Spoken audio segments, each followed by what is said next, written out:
One of the most common criticisms I get on this channel is that I'm too negative about the police. Why don't I show more examples of them doing a good job? Or at least add a disclaimer that not all officers are like this. Here's why.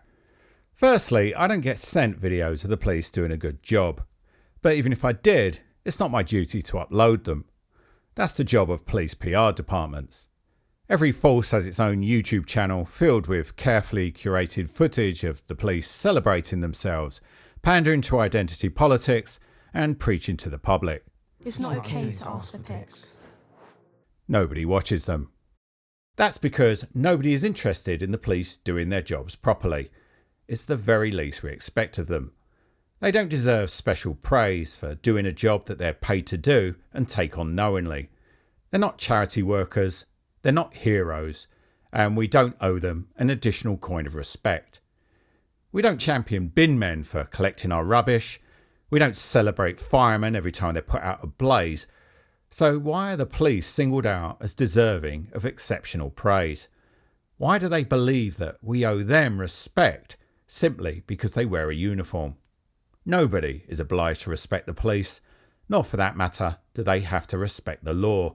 We must simply obey it. And the police are not the law. They are its servants. They are our servants. But still, people say that I should clarify what I show on this channel doesn't represent policing as a whole. That it's just a few bad apples, spoiling an otherwise excellent crop. Well, I reject that argument. What you see here isn't the exception, it's the rule. The few bad apples argument is a myth. What we're seeing is an entirely ruined crop, infecting the whole police service. Most, if not all officers, will at some point in their careers abuse their powers.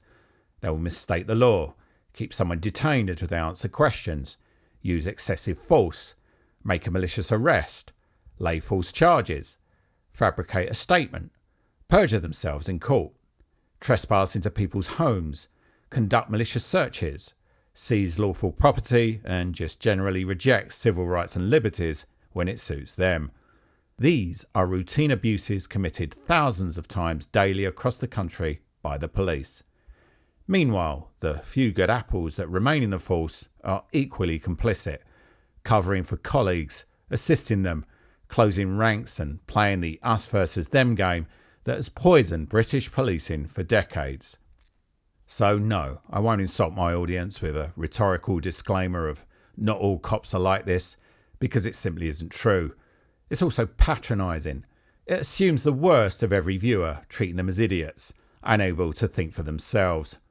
I don't tell the audience what to think, I tell them what I think.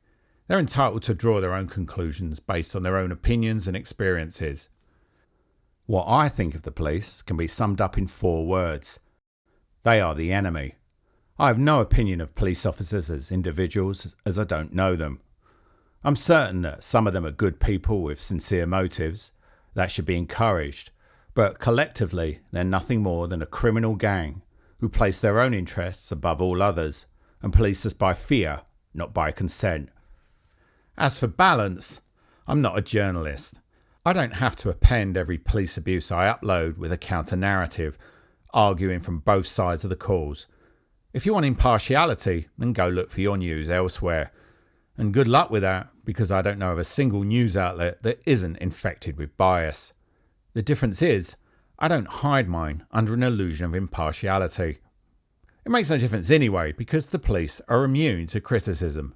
Certainly as far as the general public goes, they're only interested in hearing from militant minority groups, the only people that they pander to. The rest of us are ignored. Look at any of the thousands of videos uploaded to social media and you'll see just how averse they are to change. Stop resisting! Just filming. Bad publicity means nothing to them. They continue to behave as a politicised militia that wants to rule us, not serve us, to tell us what to think, how to behave, and what opinions we're allowed to express. And they have their supporters among the public too. People who place perceived security over real freedom, excusing police excesses as an occupational hazard, a fringe benefit, or a necessity to get the job done. The same people who chant the mantra of nothing to hide, nothing to fear, as if privacy is a crime. These people facilitate misconduct by excusing it, absolving the police from being held to account. This is why I wrote Copper Stopper. This is why I keep plugging it on this channel. Not to sell books, but because I want to empower people to make a stand. Criticising the police is not enough. We need to mobilise ourselves against them, to uphold our rights whenever we encounter them, force them to adhere to the standard of policing that we deserve in this country, compel them to go back to policing the real world and not the internet or our thoughts. Above all else, we need to see them for what they really are, the enemy to our rights and to our freedoms. Copper Stopper is out now in paperback. It's packed with essential guidance on hundreds of law enforcement scenarios, traffic stops, home visits, street encounters, interviews, arrests, allegations, and covering victims of crime. It's your ultimate defence to protecting you from them. Follow the links in the description to purchase a copy today.